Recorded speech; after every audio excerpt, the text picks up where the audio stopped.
Civilizations don't collapse randomly. They follow a pattern. Fallen civilizations didn't collapse by accident. They followed a hidden pattern. And once you learn it, you'll start seeing it everywhere. Because when we think about lost civilizations, we picture mystery, sudden disaster, and people disappearing overnight. Like the Maya, the Roman Empire, the Khmer, the Indus Valley, or Easter Island. And we imagine one big final event, one invasion, one earthquake, one plague, one dramatic collapse. But history almost never works like that. Most civilizations fall the same way people fall apart in real life. Slowly, quietly, step by step, until the system can't hold anymore. And the scariest part is this: when a civilization collapses, people living inside it usually don't realize what's happening. Not at first, because daily life still continues, markets still open, leaders still speak confidently,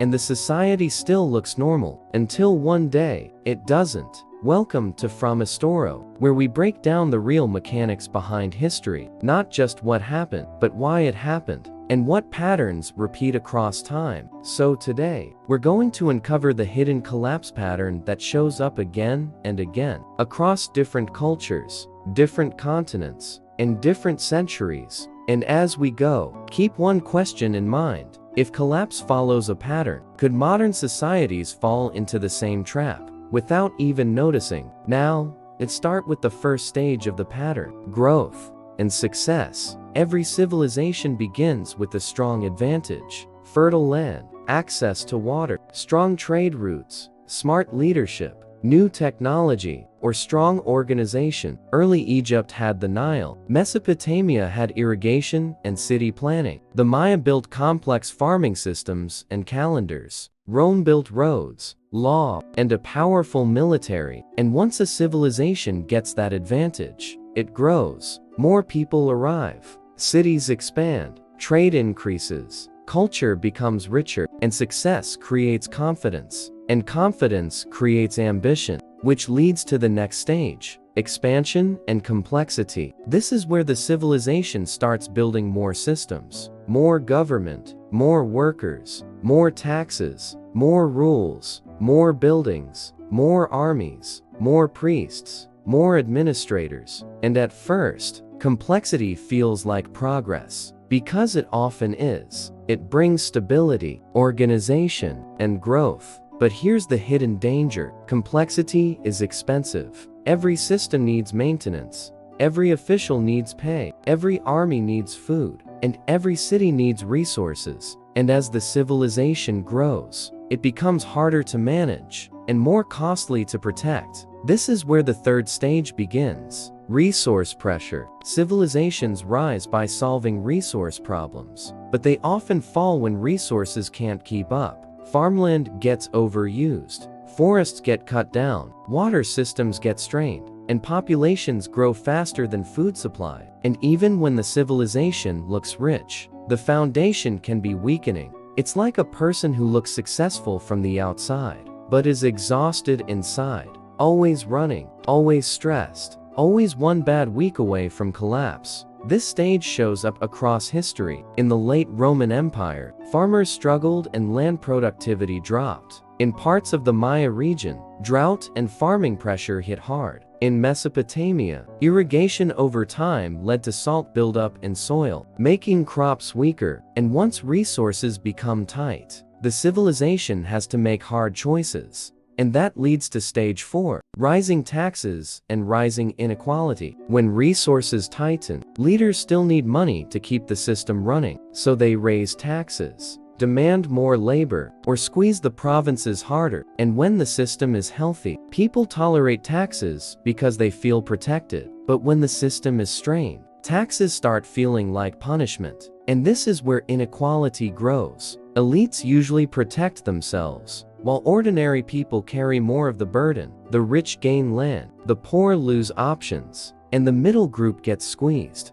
This happened in Rome, where wealthy landowners expanded and small farmers struggled. It happened in many ancient kingdoms where palace and priest classes lived well while workers suffered. And when inequality rises, the next stage begins. Trust breaks. Trust is the invisible glue that holds a civilization together. Trust that rules are fair. Trust that leaders care. Trust that effort will be rewarded. And trust that the future will be better than the past. But when people feel squeezed, ignored, and trapped, they stop believing, and that changes everything. Because once trust breaks, cooperation breaks. People stop supporting the government. They stop paying willingly. They hide resources. They avoid trade. And sometimes they rebel. And even if they don't rebel openly, they disconnect emotionally. And a civilization cannot survive long when its people no longer feel connected to it. Now comes stage 6. Political weakness and corruption. When systems get stressed, politics often gets uglier. Leaders become more focused on control than repair. Corruption grows because power becomes valuable, not for service, but for profit. And leadership becomes unstable. Sometimes you see constant power struggles. Sometimes you see leaders making desperate promises.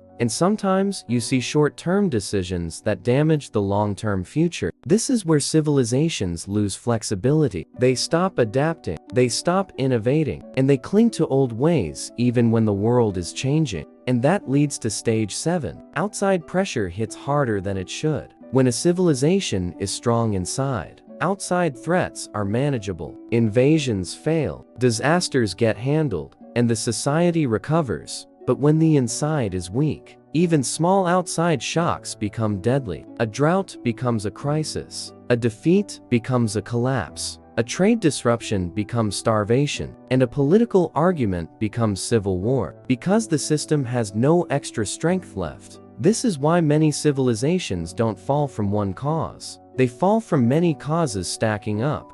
And then one final trigger pushes them over. Maybe it's invasion. Maybe it's climate pressure. Maybe it's economic collapse. Maybe it's disease. Maybe it's internal conflict. But the real truth is, the trigger is often not the real cause. It's just the final push on a system that was already breaking. And then we reach the final stage. The sudden collapse that wasn't sudden. To people living inside the civilization, collapse feels sudden because it happens fast at the end. But the damage was building for years, sometimes for generations. And once the system can't keep going, collapse moves like a chain reaction. Cities empty, trade breaks, central power fades, and smaller communities try to survive on their own. And what looks like a mysterious disappearance is often just people leaving a broken system behind. Not vanishing, just adapting, and moving, and rebuilding in smaller ways. Now,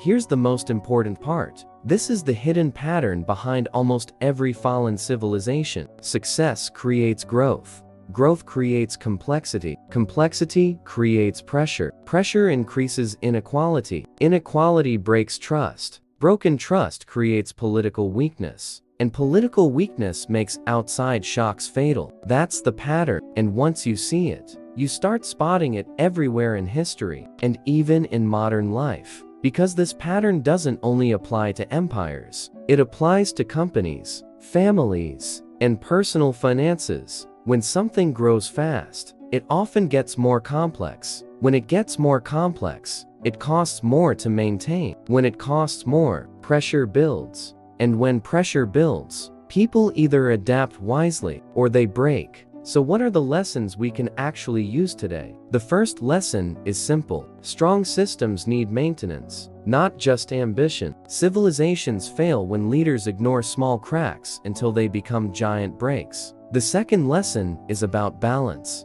Growth without limits creates collapse. Whether it's population, spending, expansion, or power. And the third lesson is about trust. Trust is not a soft idea. Trust is real power. When people trust the system, they cooperate, produce, and build. When they don't, everything slows down. And the final lesson is the biggest one. Collapse is rarely random. It is usually a pattern playing out. And earlier a society sees it, the more time it has to change course. So here's a reflective question. If civilizations collapse by pattern, not accident, what patterns are we building in our own lives right now? Are we building systems that can handle stress, or systems that only work when everything goes perfect. Because history is not just a story about the past. It is a warning about how humans repeat the same habits in different eras, with different technology and different names. Civilizations don't collapse randomly, they follow a pattern, and once you learn it, you'll start seeing it everywhere. If you enjoyed this documentary-style breakdown, subscribe and explore more content on FrameHistoro, because the past isn't just something we study, it's something we can learn from. And when you understand patterns, you start making smarter choices. Thanks for watching.